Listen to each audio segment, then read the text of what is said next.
Hi everybody, welcome to easy for cracks. Myself Shweta, और आज हम बात करेंगे भारतीय राज्य व्यवस्था के भाग 3 के बारे में, जो कि हमारा फंडामेंटल राइट है। ओके, भारतीय संविधान का भाग 3 जो है हमारा, वो मूल अधिकार है, जिसमें आर्टिकल 12 to 35 तक बताया गया है। यानी कि हमारे जितने मूल अधिकार हैं अनुच्छेद 12 से लेकर 35 तक है, जिसमें हमने 12 से लेकर 24 तक कंटिन्यू प्रीवियस वीडियो में करा दिया है, आप वहाँ देख सकते हैं। ओके, हमने आपको आर्टिकल 12 के बारे में बताया था, जो कि राज्य की परिभाषा है। आर्टिकल 13 के बारे में बताया था। उसके बाद हमने बताया था क्षमता का अधिकार, जो कि आपका अनुच्छेद 14 से 28 है। स्वतंत्रता का अधिकार जो है आपका 19 से लेकर 22 तक है।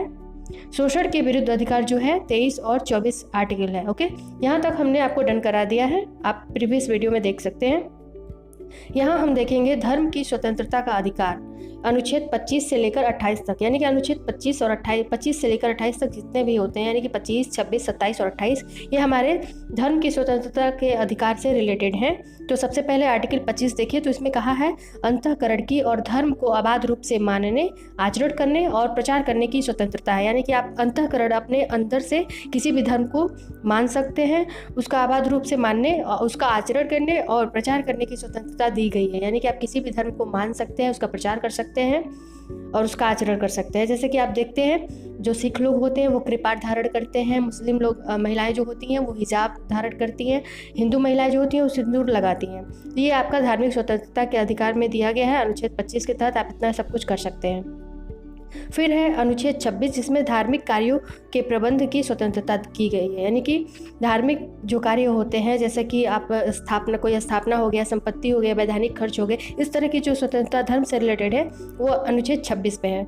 फिर अनुच्छेद 27 देखें, तो यहाँ कह रहा है किसी धर्म को अभिवृद्धि के लिए करों के संदाय के बारे में स्वतंत्रता। यानी कि धार्मिक कार्य के लिए अगर देखा जाए जहाँ धनराशि लगती हो तो वहाँ टैक्स नहीं लिया जाएगा। लेकिन हाँ, अगर आप किसी मंदिर या कहीं जा रहे हैं जहाँ एंट्री फीस लगती है, किसी धार्मिक स्थल पे एंट्री फीस लगती है, तो वो आपको देना पड़ेगा, बाकी कहीं टैक्स नहीं लगेगा।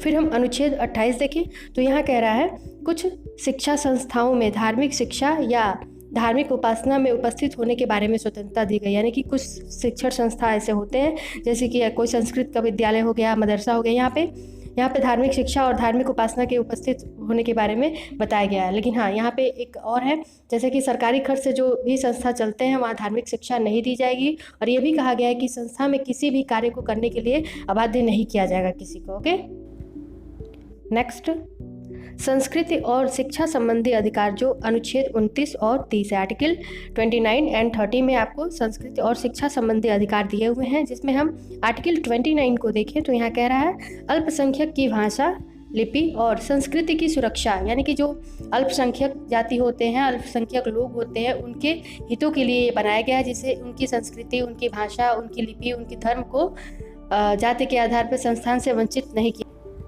नाउ नेक्स्ट, शिक्षा संस्थाओं की स्थापना और प्रशासन करने का अल्पसंख्यक वर्गों का अधिकार। यानी कि आप देखते हैं मदरसा जिसमें अल्पसंख्यक लोग जाते हैं, संस्कृत विद्यालय हो गया, इस तरह की परमिशन दी गई है आर्टिकल 30 के तहत।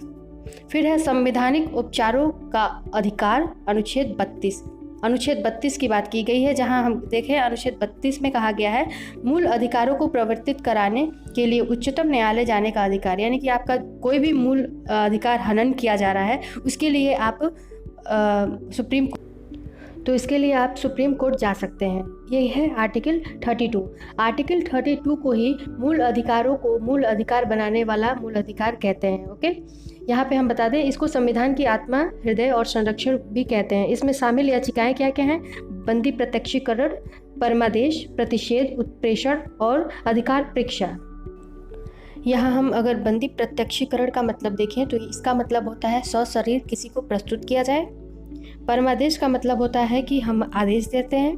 प्रतिषेध का मतलब होता है कि इसको रोकना, कोई भी कार्य अगर असंवैधानिक हो तो उसको रोका जा सकता है। उत्प्रेषण का मतलब होता है कि उस चीज़ को प्रमाणित करिए जो आप कर रहे हैं। और अधिकार परीक्षा का मतलब होता है प्राधिकृत या वारंट के द्वारा किसी को रोकना। सो आई होप आपको ये इन्फॉर्मेशन अच्छी लगी हो, वीडियो अच्छी लगी हो, तो please like, share and channel को सब्सक्राइब कर दीजिएगा। Thank you for watching this video.